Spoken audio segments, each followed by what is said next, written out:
Llegamos ahora al tercer versículo de este magnífico Salmo 119. El versículo 3 dice simplemente, pues no hacen iniquidad los que andan en sus caminos. Pero tenemos que mirar los dos versículos anteriores para entender que el tema del inicio de este salmo es la verdadera felicidad. Por eso, versículo 1 empieza con la palabra bienaventurados o felices. Versículo 2 también, felices los que guardan sus testimonios. El versículo 3 es una explicación. ¿Por qué son felices? Pues no hacen iniquidad. ¿Quiénes? Los que andan en sus caminos. Así que pensemos hoy acerca de la felicidad del creyente. El salmista aquí está describiendo la vida de personas que son felices usando dos conceptos, uno negativo y el otro positivo. El aspecto negativo es no hacen iniquidad. El aspecto positivo es andan en sus caminos, los caminos de Dios. Ahora, notemos que en el texto original en hebreo, el pronombre los no se encuentra. La Reina Valera dice los que andan en sus caminos, pero esa palabra los no está en el texto original.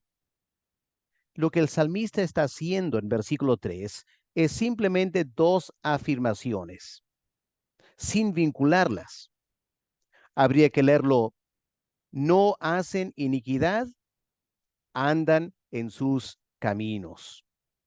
Por eso, la Biblia de las Américas traduce en la siguiente manera, no cometen iniquidad, sino que andan en sus caminos. Podemos llamarlo las dos caras de la moneda que llamamos la santidad. Pero aquí hay que pensar un momento. Si para ser felices no hay que cometer pecado, uno pensaría que nadie entonces puede ser feliz, porque todos pecamos. Como afirma Salomón en Eclesiastés 7, versículo 20, ciertamente no hay hombre justo en la tierra, ni mujer tampoco, que haga el bien y nunca peque. Simplemente nadie es 100% santo. Negarlo es tapar nuestros ojos a cómo la gente vive alrededor nuestro y a nuestra propia experiencia. El apóstol Juan en su primera carta afirma, si decimos que no tenemos pecado, nos engañamos a nosotros mismos y la verdad no está en nosotros. Ahora, para resolver este dilema entre la afirmación que las personas felices son los que no hacen iniquidad y la realidad de que todos pecamos. Entonces tenemos que entender esta frase, no hacen iniquidad. ¿Qué es lo que el salmista quiso decir al usar esa frase? Él está hablando de aquellas personas que no tienen la costumbre de pecar, que no pecan, no cometen iniquidad a diario, sin importarles lo que hacen. Es lo que el apóstol Juan describe al afirmar, todo aquel que es nacido de Dios no practica el pecado, porque la simiente de Dios permanece en él y no puede pecar, porque es nacido de Dios.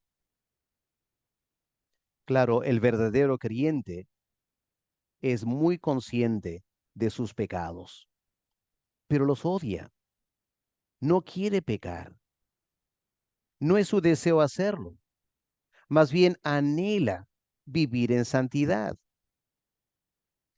El rey David cometió varios pecados, algunos muy serios. No obstante, es interesante notar en Segunda de Reyes 14, versículo 8, Dios resumió la vida de David en las siguientes palabras. David, mi siervo, que guardó mis mandamientos y anduvo en pos de mí con todo su corazón, haciendo solamente lo recto delante de mis ojos. David pecó, pero nunca quiso pecar. Y aquí está la gran diferencia entre un creyente y una persona que no cree en Dios. Podemos usar la imagen de una pradera y un manglar. Una pradera está cubierta de flores. En algún momento la pradera podría ser inundada por un momento de mucha lluvia, pero lo normal es la pradera sin agua con hermosas flores. No así los manglares, que están constantemente inundados y por lo tanto no produce esa variedad de flores que tiene una pradera. El creyente está constantemente alerta para no pecar contra Dios. Leemos en Salmo 39, versículo 1. Yo dije, atenderé a mis caminos para no pecar con mi lengua, guardaré mi boca con freno. Ese es el creyente. El que no cree en Dios vive una vida inundada por el pecado. Es una constante en su vida y lo acepta sin ningún reparo. Las personas que procuran no cometer pecado, los creyentes, son dichosos porque evitan cualquier cosa que se interpone entre ellos y Dios. De esa manera, disfrutan una comunión íntima con Dios. Esa comunión alegra sus corazones. Es más, el creyente sabe que se está preparando para la vida eterna, lo que Pablo llama la herencia de los santos en luz. El creyente lucha con el pecado quizá, pero tiene la esperanza de la vida eterna. Y eso nos lleva a purificarnos del pecado constantemente. El creyente que vive así cosecha una alegría profunda en su alma, porque sabe que se está preparando para la eternidad. En el cielo, los ángeles disfrutan la alegría de nunca haber pecado. En el cielo, los creyentes ya glorificados gozan de saber que nunca más pecarán. Y los que estamos en la tierra, nos gozamos de que el pecado no gobierna en nuestros corazones. Y en la medida que Dios va purificando nuestras mentes y nuestras vidas, la alegría y el gozo del creyente crece y se desborda. Esta alegría se debe a las siguientes consideraciones. Ellos saben que como verdaderos creyentes no cometerán apostasía espiritual. Nunca se van a apartar del Señor por completo. Tampoco pecarán en tal manera que evidencie una enemistad absoluta entre ellos y Dios. Saben que aunque caigan en algún pecado, no lo hacen de todo corazón. Pecan por debilidad, pecan por descuido espiritual. Y cuando pecan, son conscientes de que se han extraviado del buen pastor. Como afirma el último versículo del Salmo 119, el versículo 176. Yo anduve errante como oveja extraviada. Busca a tu siervo, porque no me he olvidado de tus mandamientos. Ahí está el resumen del creyente. Se da cuenta que en este mundo lucha contra el pecado, necesita el buen pastor y pide al buen pastor que lo busque, que lo guarde, porque no quiere olvidarse de los mandamientos de Dios. La triste verdad es que como hijos de Dios sufrimos en nuestras almas cuando pecamos. El creyente no disfruta el pecado. En su corazón hay una protesta contra lo que están haciendo. La conciencia protesta.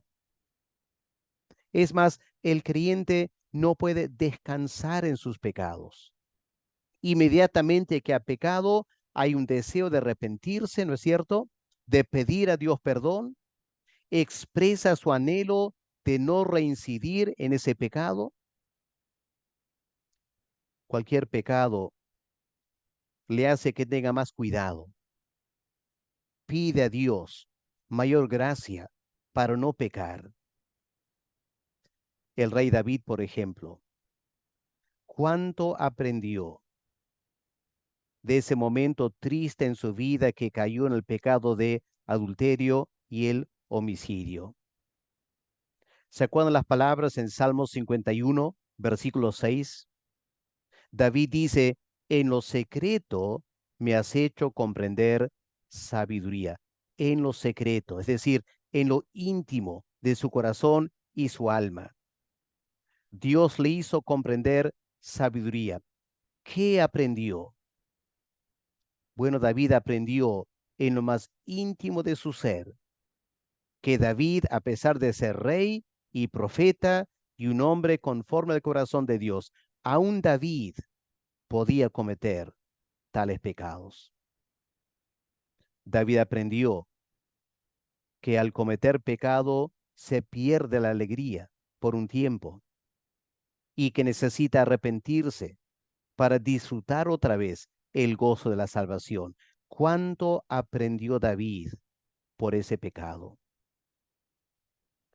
El creyente se alegra al reconocer que la gracia de Dios está obrando en su vida, ayudándolo día tras día a resistir, a vencer el pecado. Constantemente se limpia del pecado y anhela vivir en santidad delante de Dios. Ahora entendemos lo que el salmista afirma aquí, ¿no es cierto? Felices, dichosos, los que no hacen iniquidad. Preguntémonos, ¿estamos disfrutando la felicidad que viene de una vida de obediencia al Señor? ¿O será que nuestra desobediencia a la palabra de Dios nos está quitando la verdadera felicidad? No nos dejemos engañar, ni por la carne, ni por el mundo, ni por Satanás. Prestemos atención a lo que Dios nos dice en su palabra y al testimonio inspirado del salmista. Padre, queremos darte gracias porque anhelas bendecirnos, anhelas vernos felices.